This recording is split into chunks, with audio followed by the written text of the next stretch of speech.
We're talking about slavery in the American colonies. In your high school U.S. history class, there's a decent chance you learned about mercantilism, a system in which home countries, or a mother country, in Western Europe, established extensions of themselves in far-off places around the world to produce highly sought-after raw materials. One of the basic concepts is that exports must always be greater than imports to make a profit. Simple enough. And as is the case with most businesses, one must consider how to maximize their profit. And one of the ways to do that is to minimize production costs. It's basic econ 101, right? For what it's worth, I never did too well in economics, but even I think I understand this. But how do you reduce production costs when those costs rely almost entirely on manual labor? Well, for the British colonists, the answer was just to have workers you didn't pay, which is to say, slavery. In high school, many of our history textbooks provide a broad, though not always deep overview of the role that slavery played in the early American economy. And they don't always make clear how slavery became a legally accepted practice in the first place, and how it contributed to the colony's early economic success.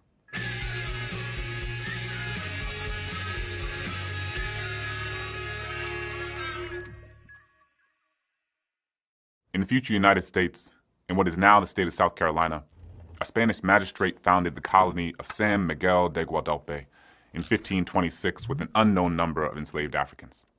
But the colony was a failure, though some historians suggest that the Africans fled to the Wale Indians to set up their own colony. Nearly a century later, 20 to 30 captured Africans, or 20 and odd Negroes, as they were referred to, arrived at Point Comfort, Virginia in 1619.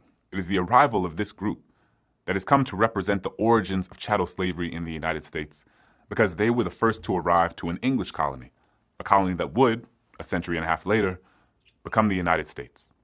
These captives would become instrumental to the success of the Jamestown colony, which succeeded where previous colonies had failed.